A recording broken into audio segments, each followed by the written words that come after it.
राष्ट्रवादीचे आमदार असताना रमेश कदम व शंकर कोळी यांनी सरकारी कामात अडथळा आणल्याचा गुन्हा मोहोळ पोलीस ठाण्यात दाखल झाला होता. त्या खटल्याचा निकाल लागला आहे. सोलापूर येथील जिल्हा व सत्र न्यायाधीश IA शेख यांनी सरकारी कामात अडथळा निर्माण करण्याच्या प्रकरणात माजी आमदार रमेश कदम व शिवसेनेचे उपनेते शरद कोळी यांच्यासह 74 आरोपींना 1 महिन्याच्या कारावासाची शिक्षा व प्रत्येकी 1000 रुपये दंड अशी शिक्षा ठोठावली आहे. मोहोळ पोलीस ठाण्यात गुन्हा दाखल झाला होता. याबाबत सविस्तर हकीकत अशी: 4 जुलै 2015 रोजी शिवाजी चौक मोहोळ व मोहोळ पोलीस ठाणे येथे माजी आमदार रमेश कदम व शरद कोळी यांच्यासह इतर आरोपी यांनी अप्पर जिल्हा दंडाधिकारी सोलापूर यांचे जमावबंदीचे आदेश लागू असताना देखील आदेशाचे पालन न करता बेकायदा जमाव जमवून मोहोळ येथे शिवाजी चौकातील हायवे रोडच्या जागेत बेकायदेशीर जबरदस्तीने प्रवेश करून हायवेची जाळी तोडून सुमारे 1,32,500 रुपयांचे नुकसान केले व बेकायदा जमाव करून गोंधळ केला होता. मोहोळ पोलीस ठाणे येथे अटक होण्यासाठी येऊ नये असे पोलिसांनी कळवून देखील माजी आमदार रमेश कदम व त्यांचे कार्यकर्ते अटक होण्यासाठी पोलीस ठाण्यात येऊन बंदोबस्ताकरता असलेल्या पोलिसांना ढकलून दगडफेक केली होती. या प्रकरणी मोहोळ पोलीस ठाण्यात भारतीय दंडविधान कलम 353, 332, 333, 147, 149, 420, 117 अन्वये मोहोळ पोलीस ठाणे येथे गुन्हा नोंद झाला होता. सरकारतर्फे API सचिन म्हेत्रे यांनी फिर्याद दाखल केली व तपास पोलीस निरीक्षक बंडगर यांनी कोर्टाने 1 महिन्याची शिक्षा ठोठावली. सदर प्रकरणात सरकारी पक्षाच्या वतीने 16 साक्षीदार तपासण्यात आले.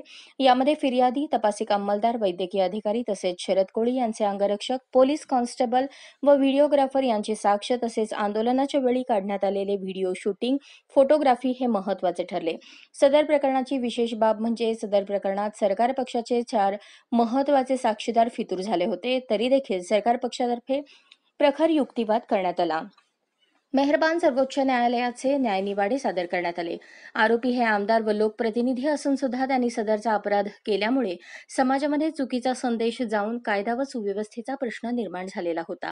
माजी आमदार रमेश कदम आणि शिवसेना उपनेते शरद कोळी यांच्यासह आज रोजी 74 आरोपींना 1 महिना कारावास आणि प्रत्येकी जवळपास 1000 रुपये दंडाची शिक्षा सोलापुरातील जिल्हा व सत्र न्यायाधीश श्रीमती IA शेख मॅडम यांनी बजावलेली आहे.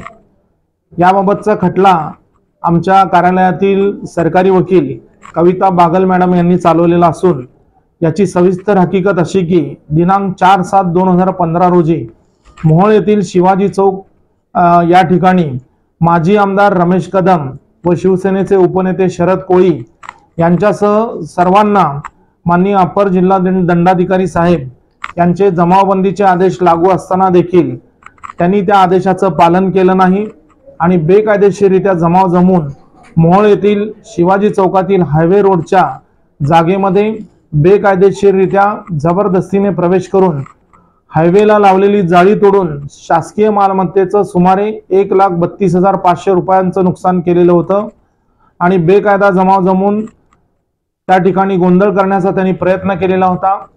पोलिसांनी त्यांना बजावलेलं होतं की अटक होण्यासाठी तुम्ही पोलीस स्टेशनला येऊ नका असं कळवून देखील जाणून बुजून आमदार रमेश कदम आणि त्यांचे कार्यकर्ते अटक होण्यासाठी पोलीस स्टेशनमध्ये मोठ्या प्रमाणावर जमा झाले आणि त्या ठिकाणी पोलिसांना त्यांनी धक्काबुक्की केली, त्यांना ढकललं, दगडफेक केली. यामुळं सामान्य नागरिक आणि पोलिसांना त्या ठिकाणी गंभीररित्या जखमा देखील झालेल्या होत्या. त्याबाबत सरकारतर्फे API सचिन म्हेत्रे यांनी मोहोळ पोलीस स्टेशन या ठिकाणी फिर्याद दिलेली होती. सदर फिर्याद दिल्यानंतर पोलिसांनी भारतीय दंडविधान कलम 353, 332, 333, 147 ते 149 प्रमाणे या सर्वांच्या विरोधात गुन्हा दाखल केलेला होता. सदर गुन्ह्याचा तपास पोलीस निरीक्षक बंडगर यांच्याकडे वर्ग केला असता श्री बंडगर यांनी उत्कृष्टरित्या तपास करून याच्यामध्ये दोषारोपपत्र न्यायालयात दाखल केलेलं होतं. सदरचा खटला चालवण्यासाठी जिल्हा सरकारी वकील कार्यालयाच्या वतीनं या कार्यालयाच्या सहाय्यक सरकारी वकील कविता बागल यांची नेमणूक आम्ही केलेली होती. त्यांनी शिताफीने या ठिकाणी 16 साक्षीदार सरकार पक्षाच्या वतीने तपासले.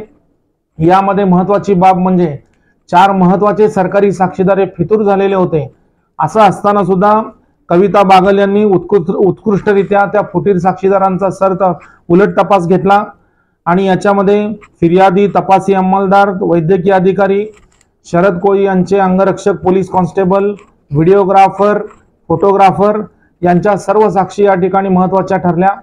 याच्यामध्ये जी काही व्हिडिओ शूटिंग करण्यात आलेली होती ती व्हिडिओ शूटिंग न्यायालयामध्ये दाखवण्यात आली आणि याच्यामध्ये सरकार पक्षाच्या वतीनं असा युक्तिवाद कविता बागल यांनी केला आणि उच्च न्यायालयाचे निवाडे या ठिकाणी सादर करून सदरचा अपराध हा गंभीर स्वरूपाचा आहे।